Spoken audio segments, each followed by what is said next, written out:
Alright, what's up guys? Welcome back to another video. Today we're going to be going over the ultimate way to color grade using Dehancer. I'll be going over how to set your exposure levels using Dehancer, how to color grade using Dehancer, how to make your image so much better using Dehancer. So let's go ahead and jump into a project that I just shot last week. This was for a 48-hour film project. I was a DP slash colorist.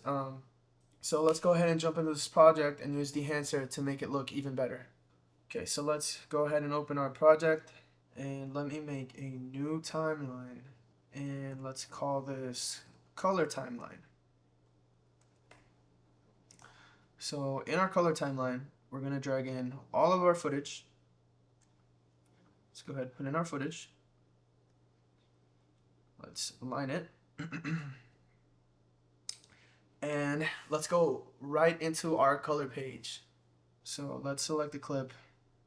Let me find a good clip to begin with. I'm gonna select the clip that already looks pretty good, so makes it easier on us. Let's use this clip, for example. So let's go ahead and look for Dehancer. Drag it onto here. And once you drag on Dehancer, it's going to look very flat, and it's going to look like you're going to probably think to yourself, why is this not color graded? Like, I just dragged this onto here, and this still looks like log footage. Like, what is going on, you know? But what's actually going on is that you haven't set your source camera yet, and if Dehancer doesn't know what your source camera is, then it can't apply its magic for you. You have to go to source, choose camera. I shot this on a Sony a7S III using SCAM at 3.cine. And as you can see, like, it already looks pretty good, right? And that's because I shot it correctly. Like, the best thing you can do for yourself is shoot something correctly and get the right levels, right exposure, and right colors out of the camera. But let's say you didn't shoot it correctly, right? Let's say you shot it too warm, or your exposure levels aren't. Something looks off to you. Something in the image looks kind of weird.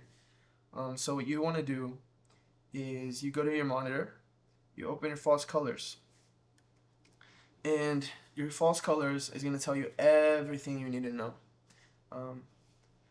Like, this orange here is really clipped.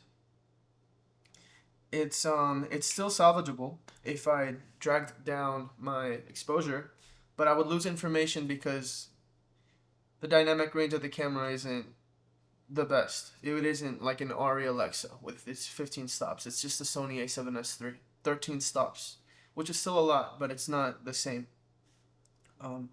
So the other information this is telling us is that we're getting good level here, we're getting good level on her, and we are not losing information in the shadows, but they're pretty close, but it should still look good. Our contrast ratio is crazy on this scene, but it's nothing terrible. It's nothing we haven't seen before. So let's go ahead and using our false colors, like, don't turn them off yet. We're going to adjust our exposure settings first. So let's click Shift F to go into theater mode. Let's go into our print settings. I'm going to go ahead and turn on our Kodak 2 383. And our exposure still looks good. It might look a little bit more contrasty. Let's compare it. Yeah, if you pay attention to the dark blue levels, there are a lot more dark blue levels whenever you go into 2383, which is okay. We're going to fix that in a little bit. So the first thing I want to do is I want to bring down my exposure just a little bit, just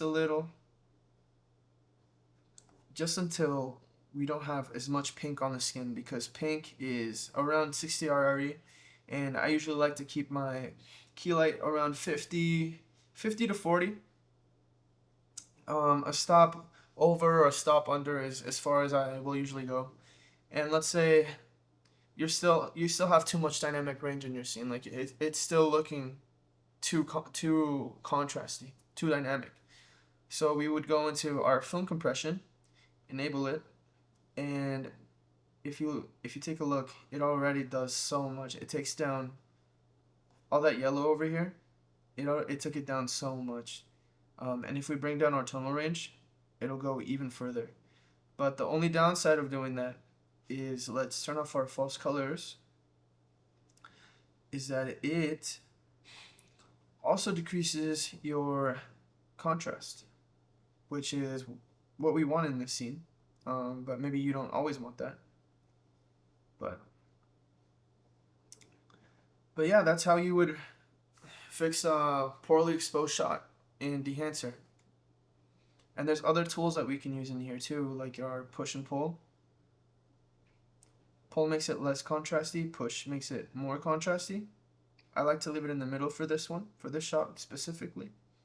And let's go ahead and make a new version so we can compare what we have done to how we started. So let's make a new version. Reset the grade, throw in Dehancer, and let's choose our camera. We use the Sony a7S III with S-Gamut 3.0. So let's go ahead and compare the two. As you can see, the levels on the version that we edited are so much better.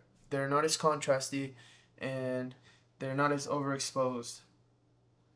But we did it in a way that still keeps the original intent of the image itself. So yeah, those are the secrets to color grading anything. If you just use those basic fundamentals, which are exposure and contrast mixed with color temperature and saturation, then you can literally color grade anything that you want to.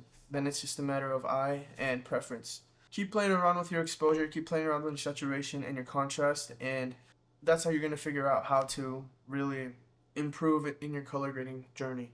Thank you for watching. Please subscribe, and thank you so much.